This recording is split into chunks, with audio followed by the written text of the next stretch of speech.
Papainitin daw muna nila sandali ang dance floor, mga sis. Ang mga expert sa lutuan, expert din daw sa sayawan. Inda ka na kasama sina Chef JL Kang at Chef Jonathan Scott.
Sila si Coffee at saka si Meg sa Boys Next Door.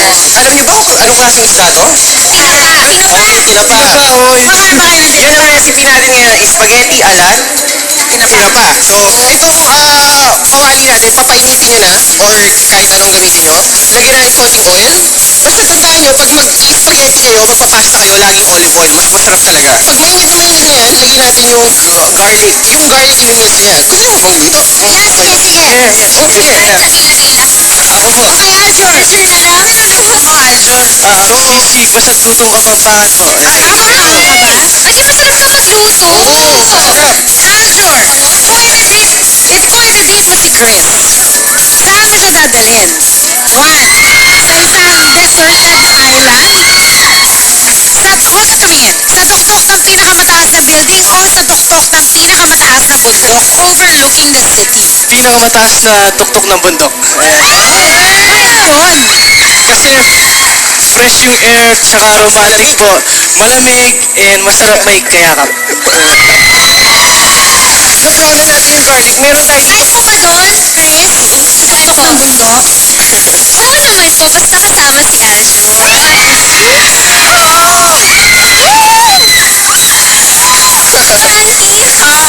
Tama, basta walang hawakan. Ay, ito na, may last question ako. Magpapayakap ka naman, Chris.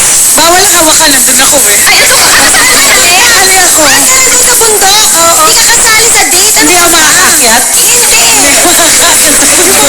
Yung uncle mo? Oo, yung uncle. Nakakaisip ka na naman, sis. Okay, anyway, after the garlic, Okay, so after the garlic, na-brown na natin yung garlic. Meron dito tayo dito. sun-dried Kamatis, tomatoes. yeah. Lagyan na natin sa oil with the garlic. At least may lasa ng kamatis yung ating ano. It has a sweet, sour bite to it eh. So, di ba? Paano kung wala ka sun-dried tomatoes? Sun-dried tomatoes, kahit ano Fresh tomatoes, fresh tomatoes good. pwede na rin. Yeah, pwede na doon sa fresh tomatoes, lagyan nyo siya ng olive oil, then susunugin nyo na siya sa kawali. Tapos magiging ganito po. Lutuin lang. Tutuktahin lang. I-roast. Pwede rin pong roast. Yeah, mas maganda kung roast. Eto na, lalagyan na natin yung ating Ano to? gulay. Ito na yung tinapa. Yeah. Lahat ba? Lahat. Mas maganda lahat. Sige, go. O kaya mga half lang. Yun, no? Suwabe. So, di ba? Okay, Chris, paano mo nagawa mag-mix niyan? I mix lang. Uy, paano minimix ni Chris? Pwede mo siyang isipon ito. Sige. Sige. Salt and pepper. Okay, black pepper nilagay niya. Ito naman, asin. Pampalasa lang Pwede ba? mo kamayin yan, Aljur. Yeah. Oo. Tingnan natin. Yan! Yan ang sinasabi ko! Ginagawa mo, Aljur. Yan. Ganon. Yummy! Ano ba specialty mo, Aljur? Specialty ko siguro yung sinigang and sisig po. Ay! Wow! Luto ko pang para Kasi siya sa ano, baboy? Opo. Alam mo, ang masarap niyan, ang ganahan si Chris is kiss mo siya. Yes! Ganahan mo siya habang niluluto. Ay, ganyan talaga dito. Yung kiss lang. Ano ba kiss dito, no? Andy, okay Diba? lang? Oo, pwede. Sige, payag ako. Dito naman to sa sister. Sana kahit sa boys next door ganun. Wait lang! Nakakarami ka nga eh. Wait lang, bago pa tayo dyan, ilagay na natin yung spaghetti kasi naluluto na siya. Teka, kiss mo muna. Bilis sige. para malagay yung spaghetti. Hindi malalagay yung spaghetti. Ilagay na natin to. Bali, linuto na siya sa kumukulong tubig with little olive oil and salt for about 10 minuto. Ayun, it's very easy. Maganda mag-save kayo ng olive oil para kung meron pa kayong matatabing olive oil, pwede nyo pang dagdagan kung gusto nyo mas oily. O, di ba? Then,